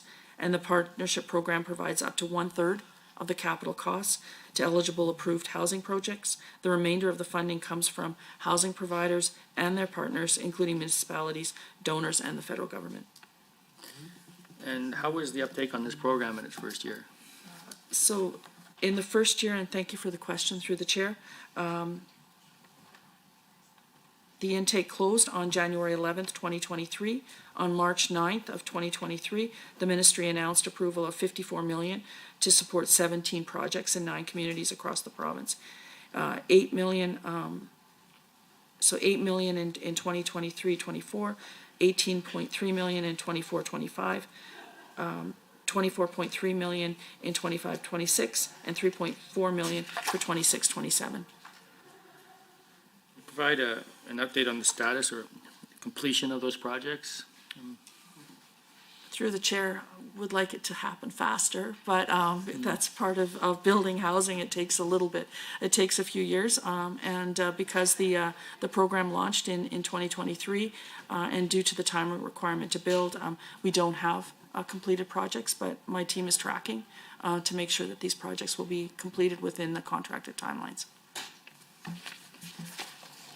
On page 39 of the annual report, it is noted that there were 6,277 applications received for family support with children with disability, FSCD, in 22-23, so that's a 36% increase over the previous year. It's a pretty large increase year over year, and on the same page, the report discusses some digital solutions that have been implemented to improve the experiences of the families involved in the FSCD program. What improvements exactly did the FSCD program make to enhance the access to the program and the overall family experience? Thank you. So, thank you, and through the Chair, we've undertaken, as discussed earlier today, a number of program improvements, including in the FSCD program, including July 2022, the FSCD regulation was amended to remove the appendix that contained the FSCD agreement and notice of appeal to the appeals committee forms. This allows for the forms to be changed by the statutory director rather than requiring a change in regulation, reducing administrative burden, but also allowing greater flexibility to amend forms to meet the needs of Albertans. In January 23, a digital assessment was implemented that reduced the overall time it takes to complete an assessment. The reduction of wait times of FSCD agreements from application to agreement went from an average of 18 months in Calgary and 11 months provincially to 9 months provincially. We're still, as far as having efforts to make this even shorter. In February 2023, following COVID-19 public health emergency status being lifted, the program rescinded a number of interim policies and applied lessons learned to allow for greater flexibility for families to access supports. This included increased flexibility in virtual and or in-person meetings and options to share information via email, to send documents and agreements via email, to allow for digital signing of documents. In March of 23, Disability Services implemented a new approach to improve the family experience, ensuring timely access to FSCD services, tried to streamline processes for families and caseworkers by expediting access to family support services. The new family support service process was implemented in March 23, starting with Calgary first, 713 families, where the highest volume could be tested to get families connected to some services quickly. Full provincial implementation occurred in this new fiscal year, 23-24. Thank you. Our government understands the issues that renters in Alberta and across the country are facing with respect to affordability, which is one of the big issues of the day. This is why I'm glad to see that on page 72, 73 of the annual report, the SCSS has several programs intending to serve different groups in need as it relates to affordability. Through the chair, can the deputy minister please explain the available rent benefits and their differences? Because it seems a hard time trying to sort that out. So Albertans who don't usually qualify for traditional affordable housing programs can access the rent supplement program to make their rent more affordable. The rental assistance benefit program is a long-term benefit that subsidizes rent for Albertans with low incomes. It is paid directly to the tenants. The benefit is available through most housing management bodies across Alberta. The amount is calculated based on the household income and the local market rent. Households are prioritized based on need. In 2023, 36 housing operators provided $48.8 million through the program to support 7,489 households, compared to $37.9 million to support 5,910 households in 21-22. This represents a 29% increase in the funding and 27% increase in the households. The variance is due to the increase in rent supplement funding to assist eligible households on the wait list for rental assistance, including Ukrainian evacuees and the transition of households from a private landlord rental supplement program due to expiring funding agreements. The temporary rental assistance benefit, thank you. Then, thank you. We will move back to the official opposition for a 10-minute block of questions. Thank you, Mr. Chair. So I'll be quick on the questions, and because of the time, I will request if you could be precise in your response, because I don't want to cut you off. The ministry spent $282 million in building new affordable housing or renewal or maintenance. And on page 99 of the annual report articulates that $180 million, which is 65% of it, is spent on community housing and seniors community housing. So how much of this was federal transfer, and how much was a provincial budget allocation? So thank you very much for the question. I'm going to ask David Williams, ADM of Housing, to speak to the answer. Yeah, thank you very much. So for the federal capital programs, each one comes down to each of the projects will have a different specific allocation, and it's always on a reclaimed basis. So the revenue that you'll see coming in this fiscal year is often for projects that have been already sort of completed. So we can get you a specific sort of breakdown in terms of each of the projects if you like, but generally speaking, up to 50% of it is claimable through the National Housing Strategy, depending on the project, and there are some other eligibility criteria through there. So it's fair to say the 282 million that was spent, 50% is federal contributions. So not of the 282, because that would include, that's the total amount for the Alberta Social Housing Corporation. So not the, yeah, I've got the number. Do you have the number right here for the federal one? So 119 million was federal contribution. On page 9 of the annual report, there was a decrease of 53 million in spending from budget compared to the previous budget, and I was a little bit shocked to see that, given that the housing crisis that we are in. 43 million of that was due to delayed federal transfer. Can the department explain through the chair the reasons for this delay of 53 million from federal transfer? So, through the chair, I'm just going to answer, I'm going to transfer to David in one moment, but just to answer your question on how much return mail to the member, one letter was returned in the review that we did, as one letter was received. So just to answer your question of previous questions. And I'll ask David Williams to comment on the second question. Thank you. Yeah, thank you very much for, through the chair to the member for the question. So in terms of the decrease of $53 million, that's primarily in relation to timing. So a number of the projects, as they would come through, we anticipated the expenditure and the revenue to come in, and so we matched the revenue to the expenditure. So the delay was $20.9 million was a delay on unspent capital funding related to specialized housing, family and community projects. Those would include projects in Lethbridge and Red Deer, which were caught up in zoning and were unable to move forward at time during the time. 7.2 million was just a delay in finalizing capital grant agreements under the Affordable Partnership. And then 7.8 million we reprofiled from capital grant in capital maintenance and renewal grant into capital maintenance and renewal investment in order to address pressures on. Was it delay from our side or from federal government side? So I wouldn't say it's just a delay from project progress. So we always pay on a progress base. So projects sometimes go faster, slower, just depending on the nature of the project. So some were zoning delays. There was no effort from the federal government to delay payments to us. It's just we claim them on a progress basis. Another reason of the decrease was explained as capital asset sales that were lower than anticipated. How much of the allocated budget was supposed to come from capital asset sales? Yeah, so so in 22-23, we actually only made 2 sales of the land. So we sold the Stony Creek Lodge and Cottage in Camrose was sold to the city of Camrose for $626,306 for municipal use.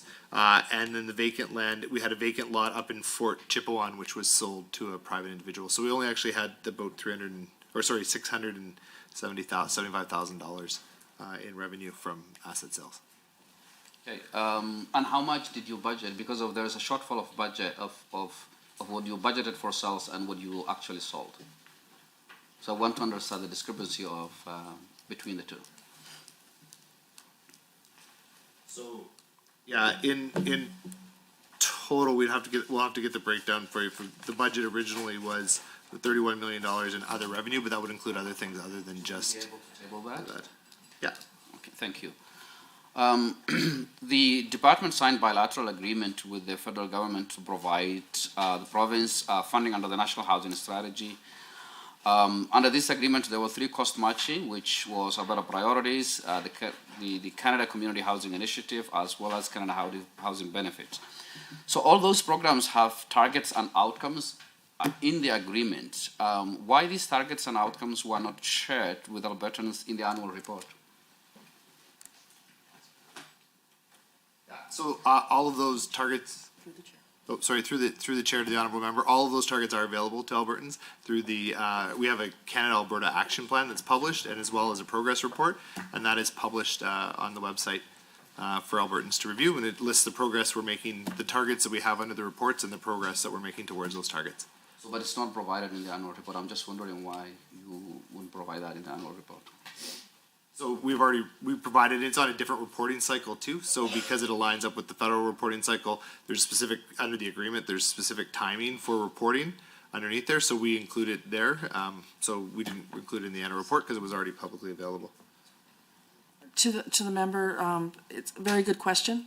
Perhaps we will, in terms of when we're doing our annual report, consider doing the link for that information in our next annual report, so that people know that that information is available.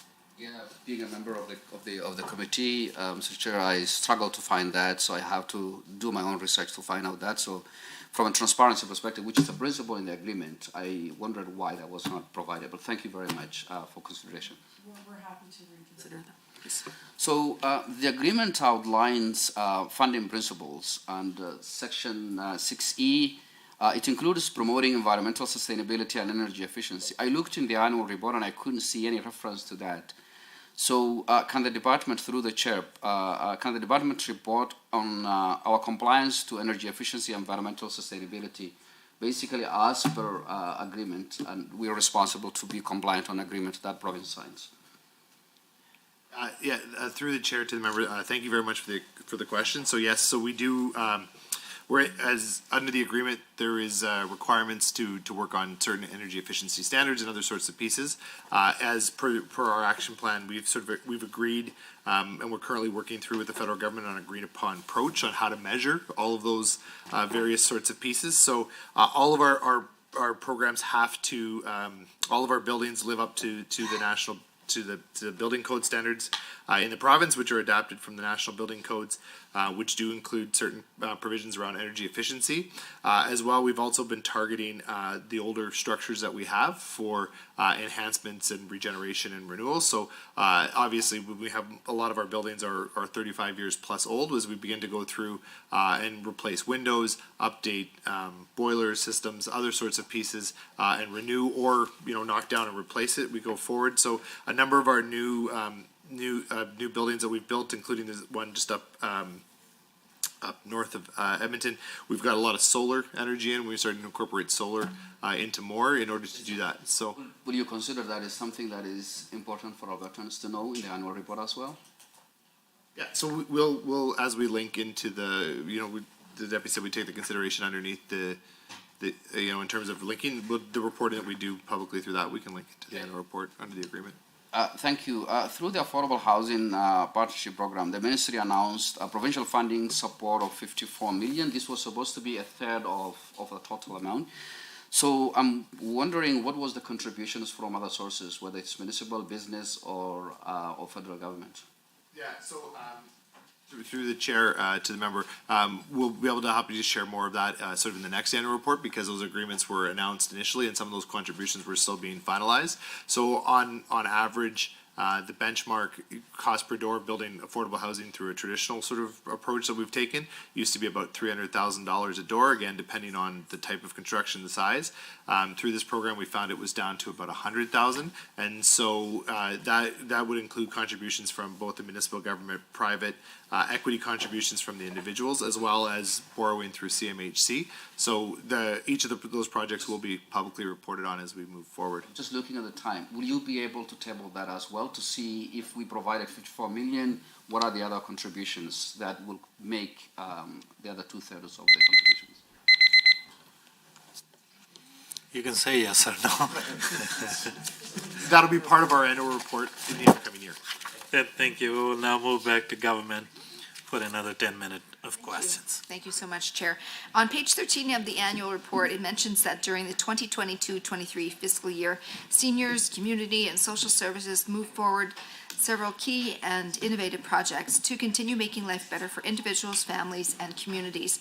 One key highlight listed on this page is $44 million investment the government has made to index benefits for vulnerable Albertans and seniors. My question is around the indexing of benefits for seniors. Can you tell us which program for seniors was indexed? Thank you very much, and through the chair for the question.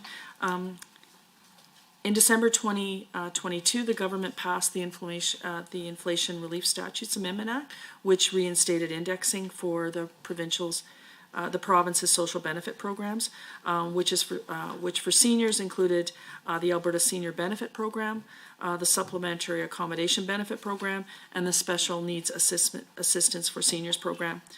In the 22-23 fiscal year, the seniors' benefits were increased by 6%, effective January 1st, 2023, to match the inflation. To match the rate of inflation for 2022, and in turn helping 176,000 seniors with low income continue to meet their basic needs.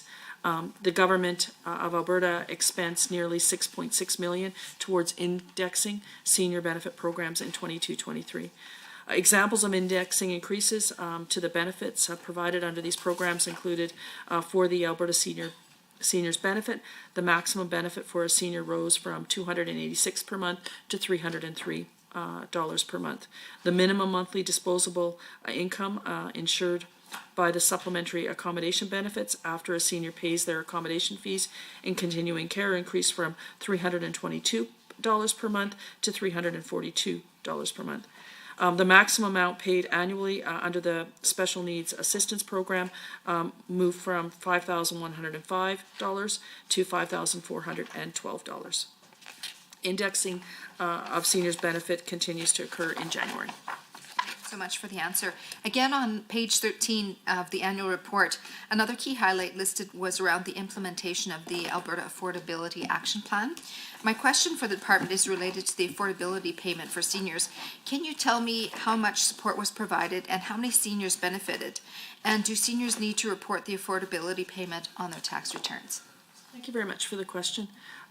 As part of the Inflation Relief Act passed in December, as I mentioned, the government introduced the program and it provided inflation relief payments, including seniors with household incomes below $180,000.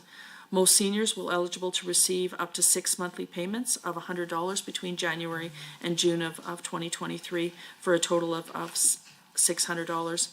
Over 100, as I mentioned, as far as 176,000 seniors received the Alberta Seniors Benefit, were automatically enrolled to receive the affordability payments.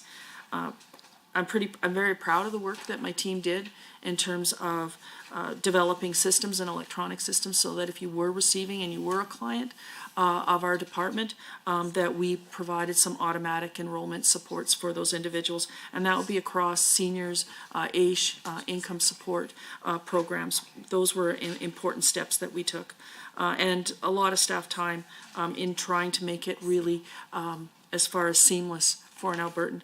I just would also like to mention that we had great partners in the affordability payments. So although our department did a lion's share of distributing those payments, we also had great partners with registries and our other service providers to help to do those payments.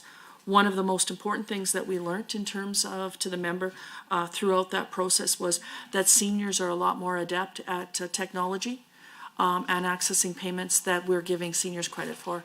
And as someone who's approaching that senior kind of line, I can appreciate that. But the portals, the online portals were developed.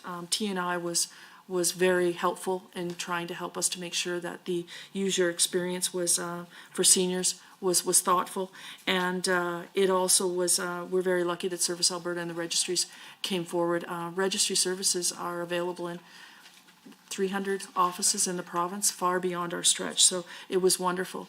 Just speaking anecdotally, my dad he's a senior, and when he was applying for the payment, he's 91 years old and no longer can drive, but boy, he liked going back to that registry service to talk to his friends for the payment. It was a great day. He was very excited, and as much as I tried to talk him into the technology solution, remember, he was not interested at all. He wanted to go visit his people back at the registry office, which says a lot about many of our community partners. So it was an important step in terms of helping individuals. It was also an important step to understand where some seniors, some of their community partners, and how important it was them. Thank you. Thank you so much for the answer. On page 62, as part of key objective 4.5, which is to collaborate with community-based seniors serving organizations, health, and other sectors, and all orders of government to plan and deliver initiatives and programs that support aging well at home and in community. The report mentions the Healthy Aging Alberta initiative.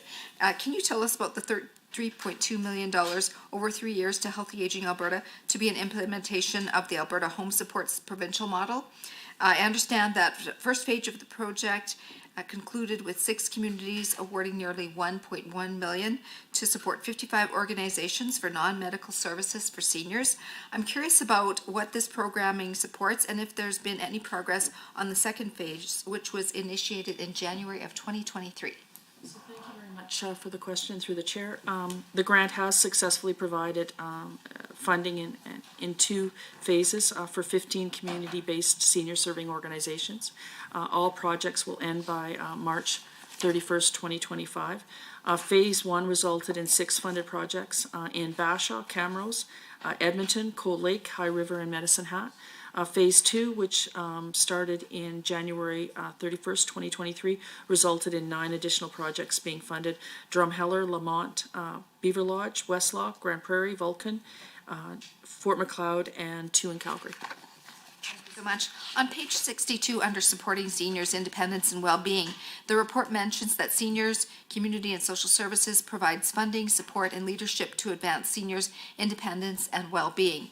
There is also mention that the ministry supported several organizations in 2022-23 through seniors' community grants. Can you please provide a breakdown of these grants allocated? So, of the $1.4 million that was provided, we provided in March 2023, we provided a grant funding for $300,000 over 3 years to the Caregivers Alberta for a senior serving seniors caregiver ambassador pilot program. Say that 3 times.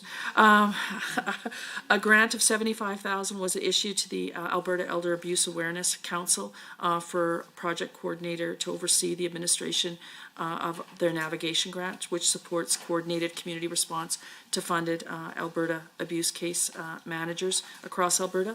Support for several initiatives to strengthen Alberta's economy, including $20,600 for mature workers job fairs, $10,500 for supporting an aging workforce through policy and inclusion workshop, and $48,000 in Alberta at Work grant funding to support the development and dissemination of knowledge and translation products to employers on valuing, attracting, and retaining older workers in Alberta.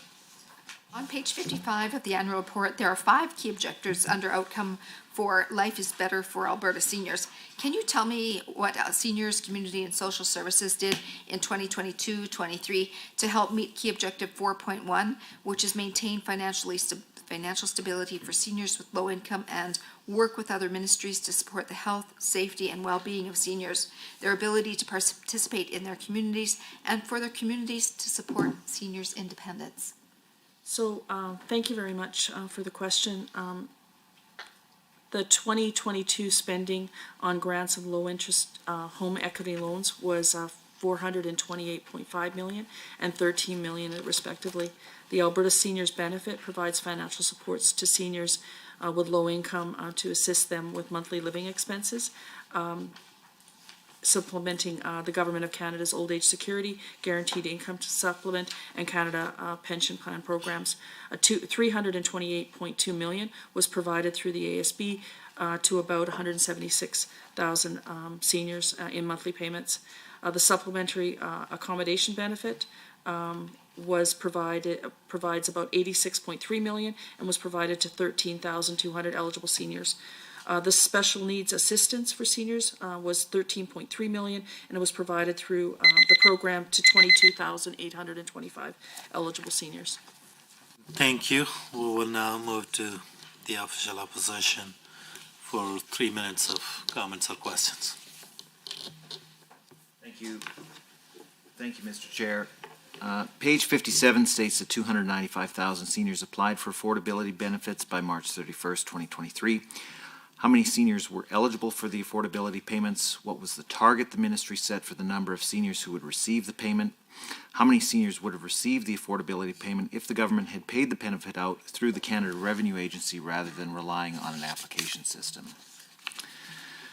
Could the ministry explain why the Alberta Seniors Benefit had a reduced caseload and a reduced cost per case that resulted in an under-expenditure in 2022-2023? Can the ministry also explain why the accommodation rate increase for the supplementary accommodation benefit was deferred and when that rate increase will take effect? Can the ministry explain why the number of seniors who were approved for the Special Needs Assistance Program dropped compared to 2021? What targets for the number of seniors to be accepted into the program did the ministry have? Can the ministry explain why the number of applications for the SHARP program decreased in 2022-23 compared to the previous year? Does the ministry have a target for the number of applications it's aiming to receive per year to that program? The number of applications for the seniors property tax deferral program was much higher in 2022-23 than the previous year. Can the ministry explain this increase? What long-term plans did the ministry have to help seniors to be able to afford future property tax increases and avoid another spike in applications to this program? That's all. I will defer to my other colleagues. Thank you. Can the ministry please explain to the committee which equation was used to determine the allocation of the food bank money and list, was it Food Banks Alberta? And please provide the committee with the equation. We'd also like to know which outside contractors were used for income support work in this fiscal year. Who was the contractor and what was the contract worth? The same question for AISH. And finally, what was the process to determine complex needs? So what assessment tool was used and who is responsible for that work within the ministry? I'm going to pass to my colleague. Yeah, a total of 74 million was provided for rent supplement in 22-23. How much of this was part of the bilateral agreement of the federal government? Informed by the agreement, according to the Department Action Plan, the federal government's contributions were supposed to be 30 million. Was this recognized? Has this been received? ASHC owns almost 50% of the current housing stocks, and most of these units require major repairs. In 22-23, the province made 47 million in capital maintenance renewals. Is this solely provincial contribution, or there is contributions that comes from the federal government as well? Thank you. Thank you, and we will now move back to Government Caucus for 3 minutes. Thank you, Mr. Chair. Thank you, of course, to the department officials for joining us today and providing such great information. I would like to read in a few questions. Page 24 of the 2022-23 SCSS annual report states that 2.5 million went to 2 shelter service hub model pilots in Edmonton and Calgary, and initial success was reported. Did those pilots result in any lasting impact? And did these pilots result in any permanent shelter service hubs, or have the pilots ended without any resulting permanent hubs? On page 38 of the annual report, it says that in 22-23, SCSS provided 2.1 million to family resource centers. What support do the family resource centers give families assessing the family support for children with disabilities and the persons with developmental disability programs? And how has this funding supported Albertans in 22-23? I'd like to ask a question on the action plan on homelessness. Our government is committed to addressing the pressing issue of homelessness in our province. I see on page 23 that implementation on the action plan on homelessness started in October of 2023, with a total of $28 million being allocated to this action plan for the 22-23 fiscal year. What did this funding contribute to, and how does it interact with and complement other initiatives already underway to address homelessness? And a final question on page 23 of the 22-23 SCSS annual plan. It states that the government of Alberta developed and began implementation of the action plan on homelessness in October 2022, which included a funding commitment of $28 million in 22-23. What are some of the specific outcomes of the $4.5 million investment directed to expanding shelters to 24/7 service? How many of the shelters that received support to move to 24/7 operations in 22-23 are still running 24/7? And can you please expand on why 24/7 service is so important? How exactly does being open 24/7 help people experiencing homelessness? So thank you, Chair. Those are my questions. Thank you. That concludes the questions, and I would like to thank officials from the Ministry of Seniors, Community and Social Services and the Office of the Auditor General for their participation in responding to committee members' questions. And we ask that any outstanding question be responded to in writing within 30 days and forwarded to the committee clerk. Moving on, other business. I want to note for record that a written response from the Ministry of Energy and Minerals regarding questions from the committee meeting on April 9, 2024 has been received and made available on the committee's internal website. Any other items for discussion under other business? Seeing none, date of next meeting of the committee is on Tuesday, May 7, 2024, with the Ministry of Treasury Board and Finance. I will now call for a motion to adjourn. Would a member move that the meeting be adjourned? MLA Renaud moved that Tuesday, April 23, 2024 meeting of the Standing Committee on Public Accounts be adjourned. All in favor? Any opposed? Meeting carried, and the motion carried, and this meeting stands adjourned.